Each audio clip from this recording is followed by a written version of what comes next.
안녕하세요. 저는 군대를 갓 제대하였고 남들과 마찬가지로 평범한 일반인 20대 후반의 남자입니다.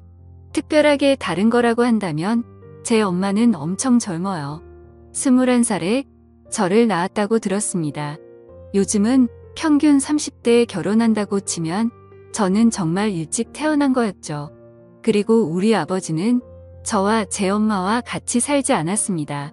그냥 결론부터 말씀을 드리자면 아버지에게는 부인이 셋이나 있으셨거든요. 저희 집안이 아들이 무척 귀한 집입니다. 아버지는 본처와 둘째 부인에게서 딸을 6이나 낳았고 나는 셋째 부인의 아들입니다. 아버지는 돈이 무척 많은 사람이고 부인들에게 집을 한 채씩 사주어 그 집에서 아버지의 자녀들이 살고 있습니다. 그것도 새 집이 나란히 있고 우리 엄마는 아버지의 부인들 중에서 제일 어리고 피부톤이 제일 하얗습니다. 아버지는 일주일에 3번은 오셨습니다. 아버지는 키가 184cm입니다.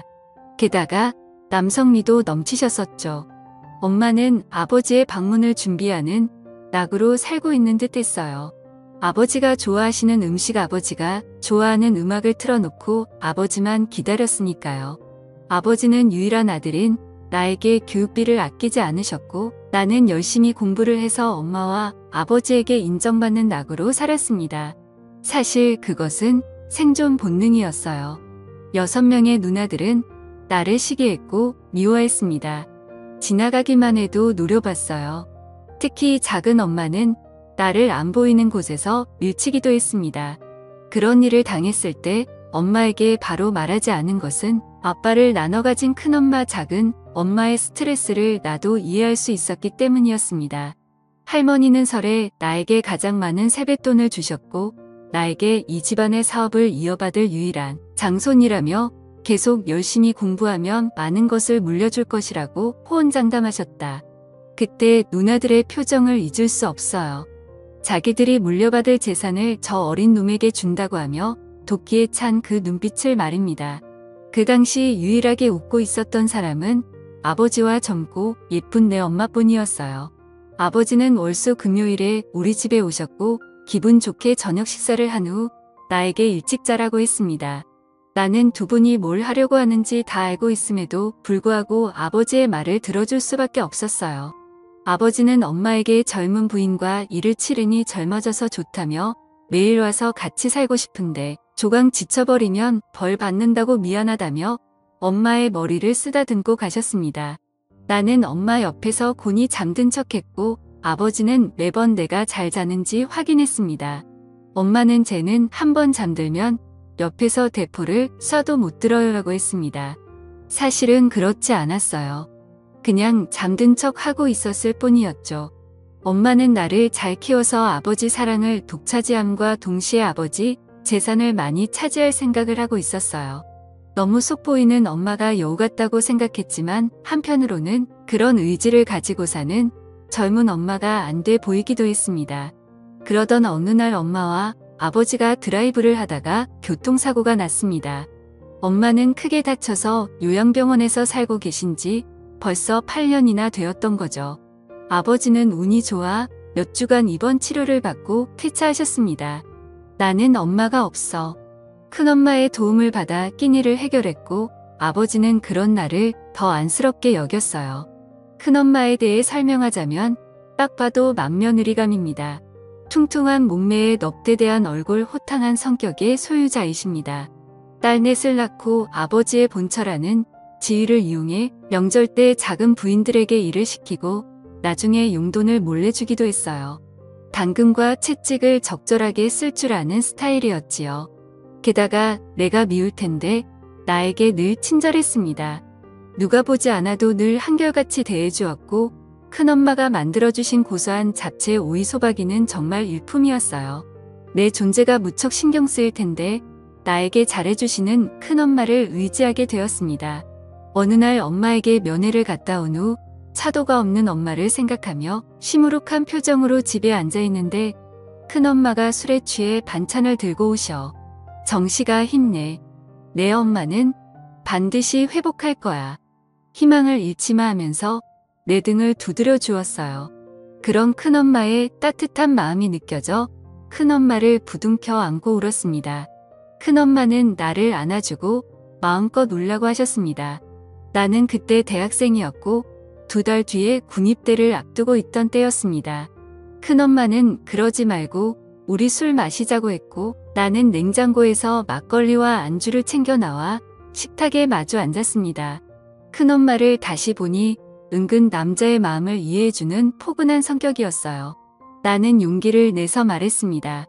큰엄마, 오늘 큰엄마를 꼭 껴안고 자고 싶어요 라고 말입니다. 큰엄마는 엄마 품이 그리운데 엄마는 병원에 누워서 아들도 못 알아보고 있으니 얼마나 속상하니 큰엄마가 안아줄게 같이 자자고 했습니다. 나는 큰엄마의 따뜻한 마음씨에 감동했고 큰엄마 손을 잡고 내 방으로 들어갔어요. 큰엄마는 나를 안아주었고 나는 큰엄마의 가슴에 얼굴을 파묻고 눈을 감았어요. 그런데 큰엄마가 조용히 말을 시작했습니다. 내 아버지는 내가 태어난 이후에 나를 한 번도 안아주지 않았어. 나는 매일 아버지를 기다리는데 내 아버지는 일주일에 3번은 너희 엄마한테 갔고 나머지 3일은 작은 엄마한테 갔지. 딱 하루만 나랑 같이 지냈어. 하지만 방은 따로 쓰고 있어. 남들은 내가 안방마님이고 너희 아버지가 죽으면 그 재산이 거의 다 내 것이 될 거라고 하는데 나는 그 말을 믿지 않아. 아버지는 너에게 재산을 몰아줄 거라고 하더라도 그 말이 너무 서운해서 미칠 것 같아. 나를 여자로 바라봐 주지도 않고 재산을 미리 챙겨주지도 않는데 나는 껍데기랑 살고 있는 것 같아. 그렇다고 이 나이에 다른 남자를 찾을 수도 없고 말이야.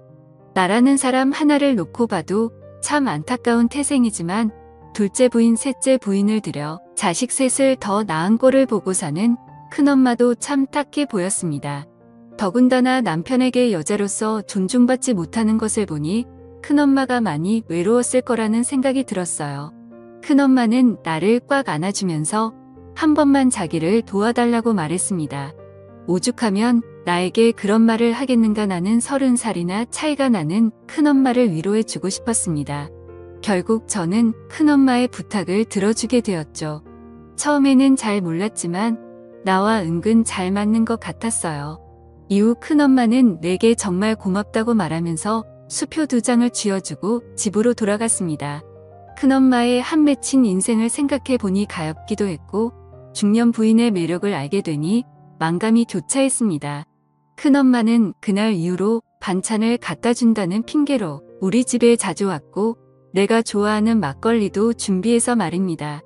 우리는 만날 때마다 즐겁게 시간을 보냈고 큰엄마는 점점 화색이 돌기 시작했습니다. 아버지는 큰엄마에게 요즘 즐거운 일 있냐고 물었다고 했어요. 큰엄마는 당신 같은 바람둥이는 알 필요 없다고 했다 합니다. 나는 귀여운 우리 큰엄마에게 오랫동안 비밀 남자친구가 되어주기로 결심했습니다. 그리고 나는 군에 입대했습니다. 어느 날 큰엄마가 면회를 왔어요. 엄마는 여전히 의식을 못 찾는 상태라고 하네요. 그리고 맛있는 음식을 잔뜩 사주시고 돌아갔습니다. 큰엄마의 면회는 여러 번 이어졌고 나는 제대를 하게 되었습니다. 큰엄마는 대놓고 우리 집에서 잠을 자고 갑니다. 아버지는 그런 큰엄마의 행실을 눈치채는 것 같았지만 큰엄마는 술 마시다가 취해서 잠이 들었다고 발뺌을 합니다. 큰엄마는 자신이 관리를 잘하는지 점점 젊어지는 것 같고 살도 빠지더군요. 그런 노력하는 모습에 큰엄마가 너무 예쁘고 좋아서 큰엄마를 외면하지 못하고 있습니다.